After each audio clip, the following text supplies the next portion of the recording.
कधीच नाही चुकणार तुमचे फेवरेट टीव्ही शोज झी5 सोबत, तेही एकदम फ्री।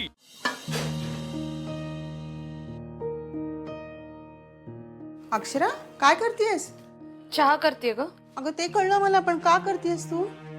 अगं मी मी मी करू शकते।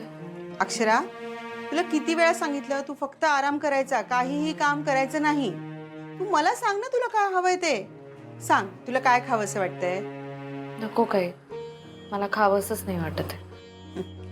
अगं हो, या दिवसांमध्ये असं होतं, काही खावंसं वाटत नाही, पण असं न खाऊन चालणार आहे का अक्षरा?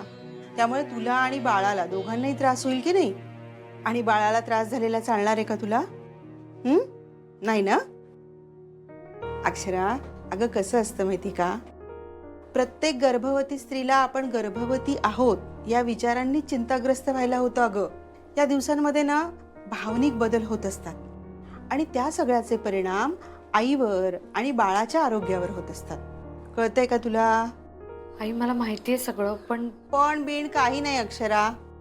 आता आपल्या व्यस्त दिनक्रमातून थोडासा वेळ आपल्या आरोग्यासाठी, आपल्या आरामासाठी काढायचा म्हणजे काढायचाच। अक्षू मला सांग, आपल्याला बाळ कसं हवं असतं? आनंदी, सुदृढ, निरोगी। मग तसं बाळ होण्यासाठी आईने देखील सुदृढ, आनंदी, निरोगी असायला हवं की नको? अगदी बरोबर बोललीस विद्या। हा हे दिवस जसे उत्साहाचे, आनंदाचे असतात ना, तसेच अनिश्चिततेचे पण असतात। म्हणजे हे बघ, या दिवसांमध्ये कधीतरी मळमळ वाटते, कधीतरी छातीत जळजळ झाल्यासारखं वाटतं, चक्कर येते, डोकं दुखतं किंवा ओटीपोटामध्ये थोडं अस्वस्थ होतं। या सगळ्या गोष्टी जाणवतात ग अक्षरा, आणि म्हणून आम्ही सांगतोय, या काळामध्ये चिंता करायची नाही, आनंदी राहून आपल्या बाळाकडे लक्ष द्यायचं असतं। कळतंय? आणि मानसिक त्रास तर अजिबात करून घ्यायचा नाही। हे बघ, डोक्यातले विचार जे असतील ना, ते सगळे बाजूला काढून टाकायचे। मला अधिपती भेटले ना की मला वाटेल बरं।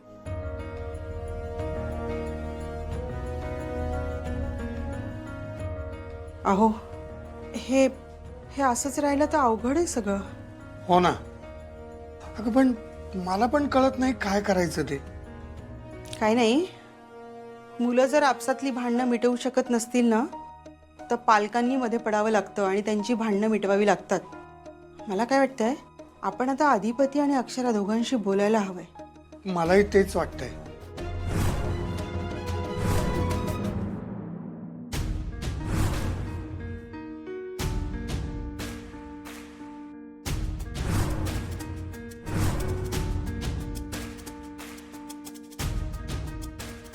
मावशी बरी आहेस ना तू? तब्येत ठीक आहे ना? माझी बरी आहे की। बरं अधिपती असं अचानक काय विचारलं सा? काम करायला लागलीस ग अचानक, म्हणताना म्हणलं बरी आहेस ना? अधिपती काय आईसाहेबांनी तंबी दिला काय तुला? आईसाहेब आहेत कुणीकडं? काय सकाळपासून काय दिसल्या नाहीत, कुणीकडे गेले होते? तब्येत ठीक आहे ना त्यांची? वय वय तब्येत ठीक आहे, पर ती घरात नाही। कुणीकडे गेल्यात? ती कुठे तर बाहेर गेल्या। बाहेर कुणीकडं? काय सांगू नाही गेली, पण मी फोन करते, थांबा। थांब थांब थांब, मिस करतो फोन। त्या बाहेर गेल्या म्हणजे मला टेन्शनच येतंय। होय काय? ती भुवनेश्वरी जरा घराच्या बाहेर गेली तर तुला टेन्शन आलं काय? आणि त्याच भुवनेश्वरीनं तुझ्या बायकोला घराच्या बाहेर काढलंय। त्या बायकोचा विचार नाही तुझ्या डोक्यात। एवढी सोन्यासारखी तुझी बायको ती घराच्या बाहेर गेली आहे, माहेरी जाऊन राहते आणि तू शांत आहेस एवढा? तुम्ही याच्यात पडू नका हो। का पडू नका? अक्षरा सून आहे माझी, तुझा बाप आहे मी नाही मानत। तू मान किंवा नको मानू, त्याने सत्य बदलणार नाहीये। सत्यबित्याच्या गोष्टी तुम्ही करूच नका, तुमच्या तोंडी शोभत नाही ती। एका बाईला फसवले तुम्ही नका शिकू आम्हाला। त्या बाईला मी फसवलं हे तुझं म्हणणं झालं? नाही नाही, म्हणणं बिणणं नाही, हेच सत्य आहे। बरं चल, एक सेकंद मान्य करूया की मी तिला फसवलं। तू वेगळं काय करतोयस रे? तेच करतोयस ना तू? बरं तुझ्या लेकी मी जिला फसवलं ती माझी कुणीही नाहीये आणि कधी असणार सुद्धा नाही। पण तू जिला अर्ध्यावर सोडलंस ती तुझी बायको आहे ना लग्नाची? मास्तरीन बाई आमच्यासाठी कोण आहेत आणि आमच्या मनात त्यांचं काय स्थान आहे ते तुम्ही आम्हाला सांगू नका। हे मनातलं स्थान, ही सगळी भाषा सुद्धा भुवनेश्वरीची आहे रे। इतका आहारी गेलायस तिच्या। इमोशनल ब्लॅकमेल करते ती तुला तुला कधीच कळणार नाहीये ना तिच्यावर किती अन्याय झालाय ती कशी शोषित आहे आणि तू कसा तिचा तारणहार आहेस हे तुझ्या मनावर सतत बिंबवत राहते ती म्हणजे तू तिचा तारणहार आहेसच पण ती काही शोषित वगैरे नाहीये कसलाही अन्याय झालेला नाही तिच्यावर पक्की आतल्या गाठीची बाई आहे ती हो मोठे मालक माझ्या ताईला काही बी बोलू नका सा. माझी ताई हाय म्हणताना हे घर आहे. ए इधर कल्याणी पोपटपंची तू तुझं तोंड बंद ठेव तू ना बांडगुळ आहेस बांडगुळ म्हणजे आधी तुझी ती ताई बांडगुळ आहे आणि तिच्यावरती चढलेलं तू बांडगुळ आहेस आणि जोपर्यंत बांडगुळ आपण छाटून टाकत नाही ना अधिपती तोपर्यंत झाड नीट वाढत नाही फुलत नाही या घराला वाचवायचं असेल ना तर ही बांडगुळ आधी काढून टाक हो मोठे मालक उगा आमसनी बांडगुळ बिनगुळ काय बी म्हणू नका सा. कळलं ना व अहो या घरासाठी किती खस्ता खाल्ल्यात का नाही मी आणि माझ्या ताईनं ते आमसनीच माहित आहे.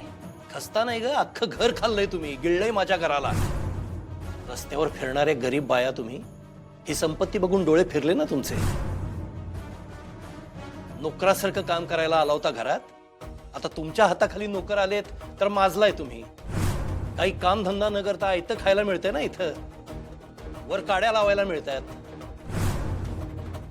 फुकट ते पौष्टिक असं धोरण आहे तुमचं त्यामुळे तू सांगू नकोस मला खस्ता खाल्ल्यात वगैरे बास करा की हो बास करा का बास का झालं मी खरं बोलतोय तर झोमतोय काय तुला अरे कधीतरी डोळे उघड कधीतरी आणि त्या भुवनेश्वरीच्या जाळ्यातनं तिच्या कह्यातनं बाहेर ये अरे नशीब लागतं रे एवढी चांगली बायको मिळायला ती मिळाली तुला तिचा आदर कर तिचा मान ठेव तिला जप तिला या घरात परत घेऊन ये लायकी नसलेल्या बाईचा आदर करत आलायस आता तरी बंद कर हे मायावी आहे ती भुवनेश्वरी मायावी मायावी आणि मायाळू मधला फरक तुम्हाला कळला असता मग लई झाला असतं तुमच्यासारख्या स्वार्थी माणसाला काय प्रेम आणि माया कळणार बरोबर बोलला सा अधिपती तुम्ही यासनी काय कळणार आहे ताईचं प्रेम हो कधी कळलं बी नाही. मला कळलं नाही ना हे बरंच आहे कळलं असतं तर तुमच्यासारखा गुलाम झालो असतो मी तिचा आणि तिनं माझ्या घराची राख रांगोळी केली असती काय केलीच आहे तिनं या घरच्या सुनेला घराच्या बाहेर काढून तिने व्यवस्थित स्वार्थ साधलाय स्वतःचा अधिपती तुला कधी कळणार आहे या घरातून अक्षरा बाहेर जायला फक्त ती भुवनेश्वरी कारणीभूत आहे अरे अक्षराला घराच्या बाहेर काढलंस त्या भुवनेश्वरीला घराच्या बाहेर काढ या समजायला माझी ताई कारणीभूत नाही. तुम्ही असं तिला घराबाहेर काढू शकत नाही. बरोबर आहे तिला मी बाहेर काढूच शकत नाही कारण हा आहे ना मध्ये आमच्या पण तुला काढू शकतो मी चल तू हो हो ग बसा ए जा की ग तू पण काय तोंड बघत बस. जा की मावशी ये ये